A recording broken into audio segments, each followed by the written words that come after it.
के हाथों में बैठूंगा। लगाओ नारे तकबीर लगाओ। सत्तार को सत्तार बनने में 40 साल लगे।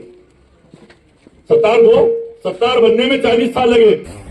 कि शिवाजी नगर दारुसलाम बन गया और पिछले 1.5 साल से जब अशोक चौहान कांग्रेस छोड़ के गए, जब से ये लोग उनके कांटेक्ट में 15 तारीख आने वाली है, उनके नकाब को फाड़िए। उनके नकाब को आप फाड़ेंगे तो उनके पास भी खाकी चट्टी के अलावा कुछ दिखाई देने वाला नहीं। बीजेपी की हुकूमत को लाने का काम किसी ने किया तो ये लिफाफों पर बिकने वाले, उलमाओं की तस्दीक करने वाले, बोलने वाले, या असदुद्दीन ओवैसी, गद्दारान कौम, इन्हीं की वजह से ये बीजेपी का उरूज यहाँ पर मुल्क में हुआ।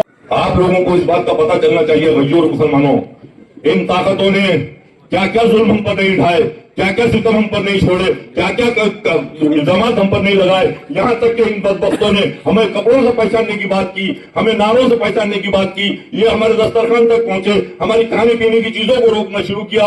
यहाँ तक कि इन्होंने जिबा पे पाबंदी लगाए, ये गोश्त खाने से मना कर रहे हैं। लेकिन याद रखना, एक दिन वो भी आएगा कि ये मुस्लिम मजदूर नौजवान गोश्त तो क्या तुम्हें कच्चा चबा जाकर खा जाएंगे। लगाइए नारे तकबीर। क्या हुआ?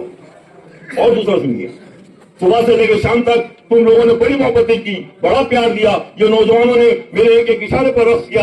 मैं तुम्हारी मोहब्बतों में भूल नहीं सकता, तुम्हारी मोहब्बतों में फरामोश नहीं कर सकता। मैं खसम खाकर कह सकता हूँ कि जो वक्त तुम्हारे साथ मैंने गुजारा, ये वक्त मेरे लिए बहुत करामत था, बहुत सनत थी। लेकिन अब तुमको छोड़कर जा रहा हूँ। मुझे देगलूर नाका जाना है, वहां से मुझे ऑटो करना है और ऑटो में पहुंचकर रेलवे स्टेशन पहुंचना है और फिर मैं हैदराबाद पहुंचूंगा। ये जहन बना लो कि जिस दिन भी मुझे निकलना है, नाका पहुंचना है, ऑटो में बैठना है, तो याद रखना अल्लाह और उसके रसूल की कसम, मैं किसी काफिर के ऑटो में नहीं बैठूंगा, मैं किसी मुसलमान के ऑटो में बैठूंगा।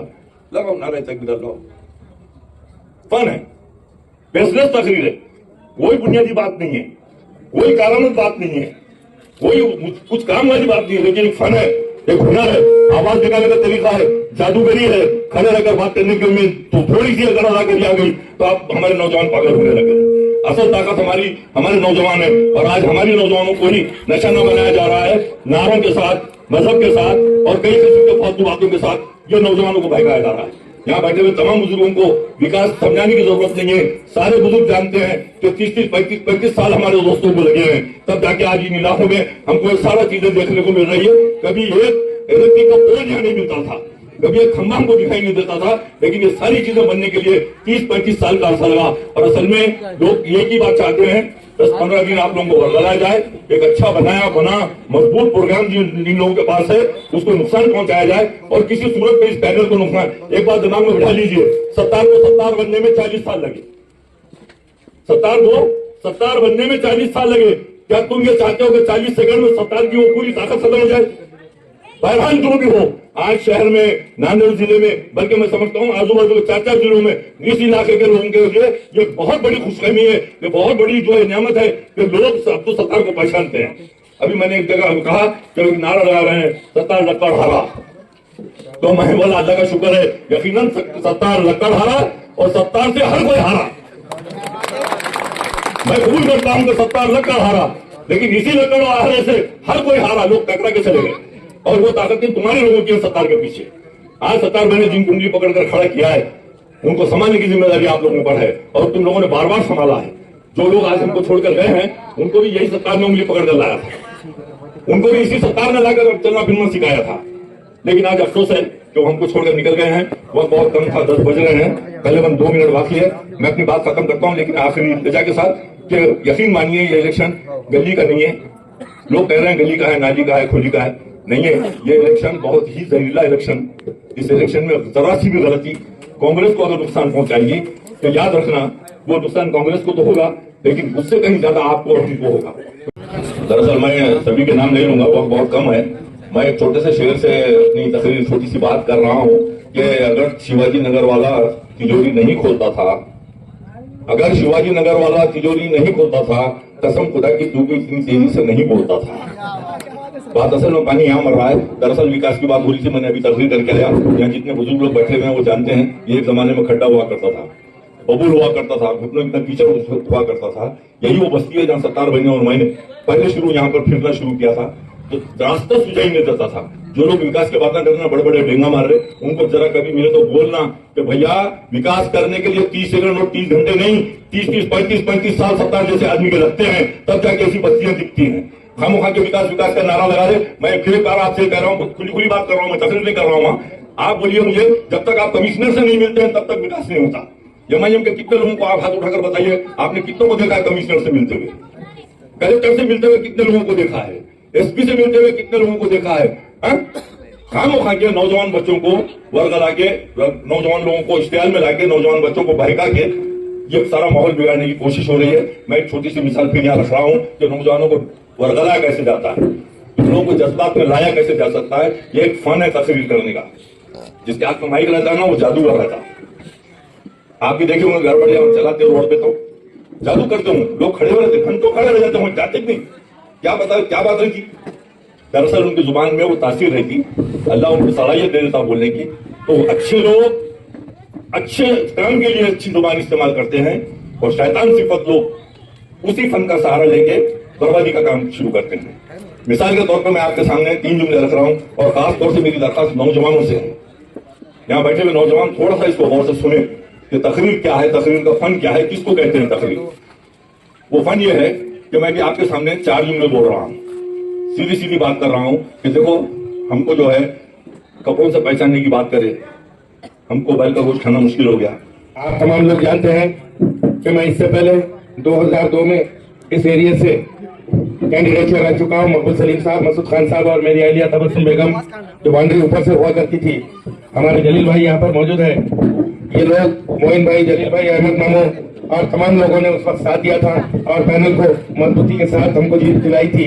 उसी का ये नतीजा है कि अब्दुल सत्तार साहब और हम तमाम लोगों ने मिलकर इस महल्ले की तरक्की करने का काम किया था। उसके बाद 2012 में फिर से मैं यहाँ पर अब्दुल हबीब साहब के साथ में, उनकी अहलिया आसिया बेगम के साथ में इलेक्शन लड़ा। ये बाउंड्री हटकर नीचे जो मोहम्मदिया फंक्शन हॉल है वहां तक हो चुकी थी, और फिर से यही अमीरिया कॉलोनी ने और इन्हीं लोगों के प्यार मोहब्बत ने हमको जितवाया था। लेकिन आज जो इलेक्शन होने जा रहे हैं, ये इलेक्शन दीगर जो पिछले इलेक्शन है उससे बहुत हटकर है। क्योंकि हमारे जो साबिका साहब यहाँ पर हुआ करते थे, जो आरएसएस की चड्डी अंदर से पहने हुए थे और ऊपर से सेकुलरिज्म का दम भरते थे, लेकिन हमें कांग्रेस में होने की वजह से उनको बर्दाश्त करना पड़ता था। इसीलिए हमने अब्दुल सत्तार साहब की क़यादत में, जब हम एमआईएम में कारपोरेटर हुआ करते थे, जब हम देखा कि एमआईएम के अंदर सिर्फ सौदेबाजी के अलावा, हम को बेचने के अलावा, डीलिंग के अलावा कुछ नहीं होता, तो अब्दुल सत्तार साहब की आवाज पर हमने लब्बैक कहते हुए कांग्रेस ज्वाइन किया। और कांग्रेस ज्वाइन करके हमने सिर्फ इसी तरह कांग्रेस ज्वाइन नहीं की, बल्कि कंडीशनल भी आपके सामने हमने कंडीशन रखे थे कि हैदराबाद का दवाखाना हमको मंजूर करके देते हैं तो हम कांग्रेस ज्वाइन करने के लिए तैयार है। और दीगर जो हमारा कचरा डंपिंग ग्राउंड पर कचरा पड़ा हुआ है उसको हटवाने के लिए अगर आप आश्वासन देते हैं तो हम वहां पर कांग्रेस ज्वाइन करने के लिए तैयार है। इसी अशोक चौहान ने यह कहा था कि ये कांग्रेस पार्टी सेकुलर पार्टी है, आप जातिवादी पार्टियों का साथ मत दीजिए और हमारा साथ दीजिए। इसी आवाज पर, अब्दुल सत्तार साहब की आवाज पर हमने कांग्रेस ज्वाइन की, और 2017 में अब्दुल सत्तार साहब की क़यादत के अंदर हमने यहाँ पर कांग्रेस के मतलब परचम के तले यहाँ पर भारी अक्षरों से आपके मदद से और आपकी दुआओं से इलेक्शन जीते। लेकिन हालात बदले और बीजेपी की हुकूमत यहाँ पर आई, और बीजेपी की हुकूमत को लाने का काम किसी ने किया तो ये लिफाफों पर बिकने वाले, उलमाओं की तस्दीक करने वाले, बोलने वाले, या असदुद्दीन ओवैसी, गद्दारान कौम, इन्हीं की वजह से ये बीजेपी का उरूज यहाँ पर मुल्क में हुआ है और बीजेपी यहाँ पर मजबूत हुई है। क्यों? क्योंकि ये लोग पर्दे के पीछे से बीजेपी के साथ सौदेबाजी करते हैं। हैदराबाद के अंदर बंडारू दत्तात्रेय सिकंदराबाद से बीजेपी से एमपी जीत कर आता है और ये हैदराबाद से जीत कर आते हैं। इनका चोली दामन का साथ शुरू से लगा हुआ है। मैं इनसे पूछना चाहता हूं कि वो कांग्रेस को खत्म करने का नारा देते हैं और कांग्रेस के साथ अलायंस नहीं करने की बात करते हैं, लेकिन वही ये असदुद्दीन ओवैसी आज हैदराबाद के अंदर रेवंत रेड्डी के तलवे चाट रहे हैं। इनसे पूछना चाहता हूँ कि वो तलवे चाटने वाले आज यहाँ पर किस तरह हम पर इल्जाम लगाते हैं कि कांग्रेस के लोग सेकुलर नहीं है, बल्कि ये कांग्रेस मुसलमानों की दुश्मन जमात है। आपसे पूछना चाहता हूं कि अशोक चौहान साहब के जो जरखलीद गुलाम हुआ करते थे कांग्रेस के अंदर, वो जरखलीद गुलाम आज हमारे असदुद्दीन ओवैसी के इशारों के ऊपर, हमारे शिवाजी नगर के इशारों के ऊपर वहां से फंडिंग लेते हैं और उनके पास से एक लिस्ट आती है, शिवाजी नगर से लिस्ट निकल कर आती है, देगलू नाके पर आती है, और यहाँ के जो अपने आप को कौम का लीडर कहते हैं और जो गुटखे का कारोबार करते हैं और गरीबों का राशन लूटकर, राशन दुकानों से उसको लूटकर गरीबों का हक मारते और उसको बेचकर अमीर बनने के मतलब सपने सजे हुए हैं। उसी के साथ साथ आपकी सौदेबाजी करते हैं और अमीर से अमीर होते जा रहे हैं। ऐसे लोगों के हाथ पर ये जो कांग्रेस के जर खरीद गुलाम थे एमआईएम की दस्ती ओढ़ते हैं और यहाँ पर आपके सामने कौम मिलत की दुआई देते हैं और एक नारा लगाते हैं कि तेरा मेरा रिश्ता क्या, ला इलाहा इल्लल्लाह। बल्कि ये रिश्ता वो नहीं है, बल्कि तेरा मेरा रिश्ता क्या, 50 लाख देता क्या, 20 लाख देता क्या, इस तरह के नारे हैं। ये नारे को और इन नारे को और इनकी सियासत को खत्म करने का वक्त आपके सामने आया हुआ है। दोस्तों, हम विकास का मुद्दा सामने लेकर आए हैं। हमारे अब्दुल सत्तार साहब की क़ियादत को कमजोर करने के लिए उन्होंने ये साजिश रची और यहाँ पर हमको गिराने के लिए पूरी ताकत के साथ एमआईएम के पीछे अशोक चौहान खड़े हुए हैं और उसी के साथ साथ राष्ट्रवादी भी जो बीजेपी के साथ अलायंस किए हुए वो भी खत्म करने पर तुले हुए हैं। इतना करके मैं अपने 2 लफ्ज खत्म करता हूँ क्योंकि वक्त हो चुका है। आने वाले 15 तारीख को आप कांग्रेस के हम उम्मीदवारों को भरपूर रखेंगे। मजलिस में जाने पर मजबूर हो गए तो उसकी बस एक ही वजह है, उसकी वजह यह है कि उन्होंने यहाँ पर आपके मोहल्ले में कोई तरक्याती काम नहीं किए, उन्होंने आपकी कोई खिदमत नहीं की। उसके लिए वो जान चुके थे कि अब वो आपके सामने आने के लिए उनके पास कोई मुंह नहीं है कि अब आप उनको चुन कर देंगे। एक ये डर था और दूसरा ये डर है कि वो पतंग और मांझे के चक्कर में जाकर मेवा खाना चाहते हैं, लूटना चाहते हैं। आदर्श की चट्टी के गुलाम बने हुए हैं। उस आदर्श की चट्टी को 2017 से हम मुसलसल ये कहते आ रहे हैं कि ये संगीत चट्टी को पहचानो। उसने तो अपना लिबास खोलकर आपके सामने रख दिया। अब ये लोग जो लोग गए हैं इनका भी नकाब फाड़ने के लिए आपके पास में 15 तारीख आने वाली है। उनके नकाब को फाड़िए, उनके नकाब को आप फाड़ेंगे तो उनके पास भी खाकी चट्टी के अलावा कुछ दिखाई देने वाला नहीं है। उनकी खाकी चट्टी को जनता के सामने लाने का काम हमको और आपको और यहाँ पर बैठे तमाम कायदीन को मिलकर करना है। हम ये चाहते हैं कि शहर के अंदर यहाँ पर जो गंगा जमनी तहजीब वाला नादेड़ शहर है, इस शहर को बचाने के लिए कांग्रेस ने और वंचित ने आपस में इत्तेहाद किया है। वो इत्तेहाद अशोक चौहान की इस जो गंदी हरकतें कर रहा है, आपके साथ में पार्टियों को फोड़कर काम कर रहा है, उसकी इस गंदी साजिशों को फाड़ने के लिए कांग्रेस और वंचित का मजबूत अलायंस यहाँ पर हुआ है। और इंशाअल्लाह आपके सामने हम ये ऐलान कहते हैं कि आने वाली 15 तारीख को तमाम अशोक चौहान की साजिशें जो हरा रंग पहनकर ये नाच रहे हैं उनको भी खत्म करेंगे और आने वाले 15 तारीख को इंशाअल्लाह 4 के 4 पंजों पर मजबूती से निशान पर जो मजबूती से बटन दबाएंगे और ये हरों को और ये भगवों को और ये घड़ी वालों को ये सबको घर का रास्ता दिखाने का काम इंशाअल्लाह आप लोग करेंगे। इतना कहकर मैं अपनी जगह लेता हूँ। शुक्रिया। इन पर तशरीफ फरमा तमामी कायदीन, सामने बैठे हुए मेरे नौजवान दोस्तों, बुजुर्गों, अजीज तरीन साथियों, जहाँ तक मेरी आवाज पहुँच रही है मेरी माओ बहनों, अस्सलाम वालेकुम रहमतुल्लाहि व बरकातुहू। बस इस शेर के साथ शुरू करूंगा। जो आपके पास से चूल्हा बदल बदल कर भाग रहे हैं उनके लिए एक पैगाम है। बेजमीरों से, सियाहकारों से, मक्कारों से, बेजमीरों से, सियाहकारों से, मक्कारों से फायदा कुछ नहीं हलती हुई दीवारों से, फायदा कुछ नहीं हलती हुई दीवारों से। हमें तो कौम के दुश्मनों से डर नहीं लगता साहब, हमें तो कौम के दुश्मनों से डर नहीं लगता साहब। डर तो लगता है फकत कौम के गद्दारों से, डर तो लगता है फकत कौम के गद्दारों से। और ये गद्दारों को बखूबी जानते हैं, ये गद्दारों को जो चोला बदल कर जा रहे हैं आप उनको बखूबी जानते हैं। आज हम प्रभाग नंबर 12 के इंतखाबी जलसे से आपसे मुखातिब होकर बात कर रहे हैं। प्रभाग नंबर 12 के अंदर हमारे 4 जो उम्मीदवार खड़े हैं ये वंचित बहुजन आघाड़ी और कांग्रेस के अलायंस के साथ में खड़े हुए हैं। हम आपसे एक बात कहना चाहते हैं, प्रभाग नंबर 12 के लोग यहाँ पर हमारे सीनियर कायद शेर अली साहब आपके बीच में हैं। हम सीनियर कायद शेर अली साहब को बचपन से जानते हैं। ये ऐसी क़यादत है जो किसी तारीफ की मोहताज नहीं है। ये शहर के अंदर अपने नाम का डंका बजवाना नहीं चाहती तो आपके साथ धूल और मिट्टी की तरह चिपके हुए हैं और आपके मोहल्ले को एक तरक्की पसीर मोहल्ला बनाने का दम रखती है। ऐसे लोगों को आपको आगे बढ़ाना पड़ेगा। आपके बीच में एक नौजवान कायद है, आपके बीच में इसी के साथ साथ हमारे शहर के लीडर जनाब सत्तार साहब यहाँ पर पहुंच रहे हैं। महानगर पालिका के इलेक्शन होने जा रहे हैं। प्रभाग नंबर 12 से कांग्रेस पार्टी ने हमारे 4 लोगों को उम्मीदवारी दी। जिस तरह से आपको पता है इलेक्शन का माहौल है, सरगर्मियां चालू है। हमीदा कॉलोनी ये एक ऐसा मोहल्ला है आज 35 साल से अलहाज अब्दुल सत्तार साहब के साथ शाना बशाना है। उन्हीं के लक्ष्य कदम पे मैं राजकारण में उनके साथ चला। मुझे अच्छी तरह याद है जलील भाई 2007 में हम इलेक्शन लड़े थे यहाँ से, और अल्लाह को मंजूर नहीं था, चंद वोटों से हम रह गए।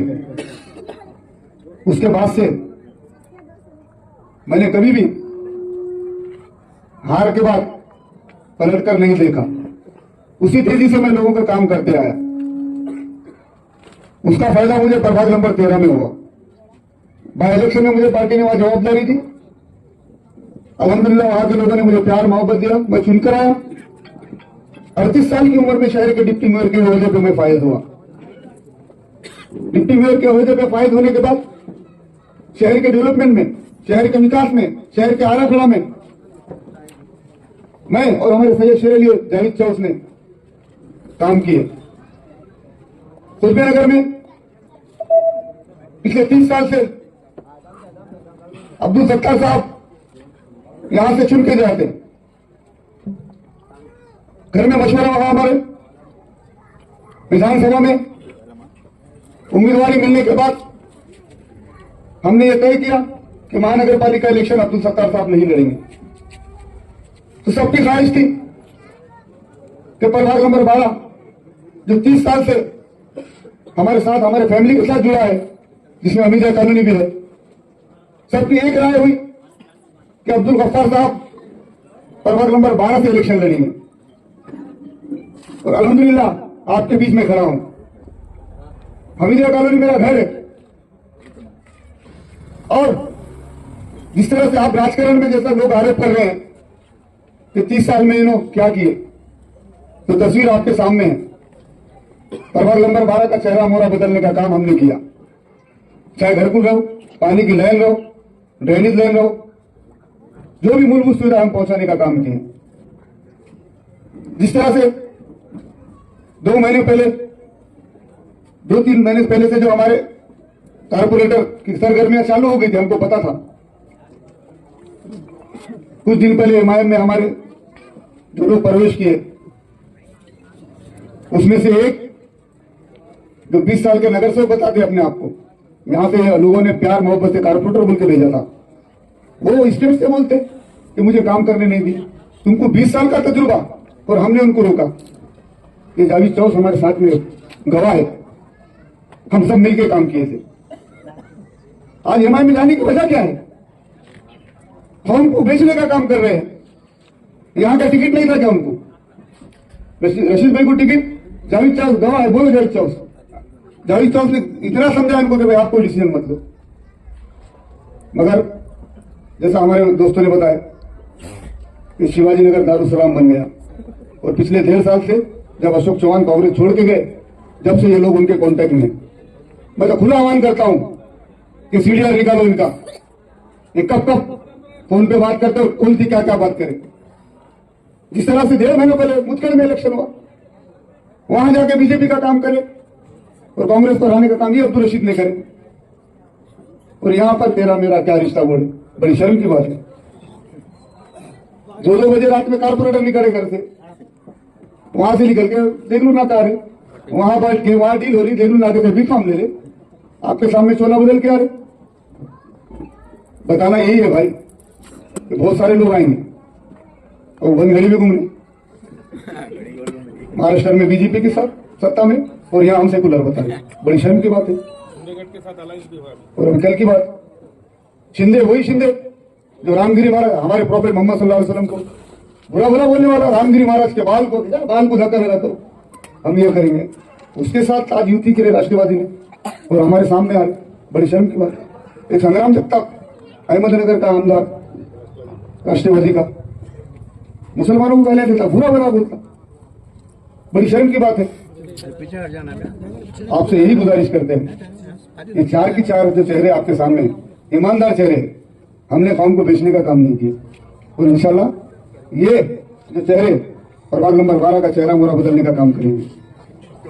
जिस तरह से हमको भी ऑफर था, अरे सब आ गए तुम भी आ जाओ ना, हमने कौम का सौदा नहीं करे, हमारा जमीर जिंदा है। ये जावेद चौस, शेर अली और ये हमारे इब्राहिम में क्लियर बोले, लड़ेंगे तो कांग्रेस से लड़ेंगे, नहीं तो घर को बैठेंगे। मगर कांग्रेस पार्टी ने हमको उम्मीदवारी दी, आपके बीच में हम खड़े हैं, बहुत ताकत हमको गिराने को लगे। आज क्या क्या साजिश हो रही है हमारे खिलाफ, पर्सनल अटैक हो रहा हम आपको। अभी जैसा बताया इलियास भाई ने अलहाज अब्दुल सत्तार साहब को अरे तूने बोला जा रहा है,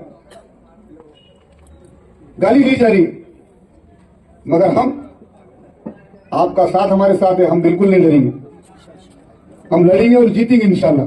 16 तारीख को इनको जवाब देंगे हमारी जनता। हमको बोले लकड़ हमारा कारोबार है, लकड़ी का कारोबार है, ईमानदारी से कमाए वाला है। तुम्हारा क्या कारोबार है सबको मालूम है, अब बोलने की जरूरत नहीं। गुटखा, बायोडीजल, अब तो नया कारोबार चालू करे इन्होंने, लोगों से राशन जमा करके बाहर भेज रहे, बड़ी शर्म की बात है। और यहाँ कौम की बात करते, होशियार रहना चाहिए अपने को इनसे। प्रभाग नंबर 11, 12, 13 इन्होंने बोलते ना अशोक राव के गुलाम बोलते, अब अशोक राव के गुलाम तुम्हारे गोद में बैठ गए। ये जो बैठे ना, ये अशोक राव के पहले भी गुलाम नहीं थे और कभी रहेंगे, ये जनता के गुलाम है। तुम्हारे हम कपड़ा उठाएंगे, बिल्कुल बेचने का काम नहीं करेंगे। दर्द मंदाना अपील है तुम्हारे से, बहुत साजिश हो रही है हमारे खिलाफ। हमीदिया कॉलोनी के लोगों पे मुझे भरोसा है, 30 साल से जैसा हमारे वालिद साहब को आपने संभाला, एक तुम्हारा भाई, एक तुम्हारा छोटा भाई बोल के मैं तुम्हारे सामने आज खड़ा हूं। एक सीनियर मेरा चेहरा है सैयद शेर अली साहब, ईमानदार आदमी, टीचर आदमी है, काम करने की सलाहियत है, प्रशासन पे बचत है। जावेद चौस ईमानदारी से हमारे साथ है। हमारे इब्राहिम भाई कभी आगे काम नहीं किए, 15 साल के सामाजिक काम में है। चेहरे आप देख लो हमारे, कभी आपको धोखा नहीं देंगे। आने वाले 15 तारीख को कांग्रेस पार्टी के हम जो मजहब के नाम पे, कौम के नाम पे अल्लाह और उसके रसूल का वास्ता दे देकर आपसे वोट की भीख मांग रहे हैं।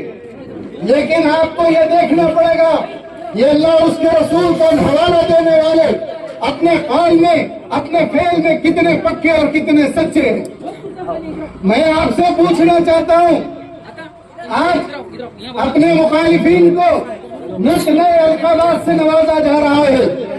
कहीं असदुद्दीन ओवैसी साहब बिहार इलेक्शन में कह रहे हैं कि उनके हस्ब मुखालिफ जो आएगा वो फिरौन है और नमरूद है, वो खुद अपने आप को मूसा और इब्राहिम अलैहिस्सलाम की जगह पे पेश कर रहे।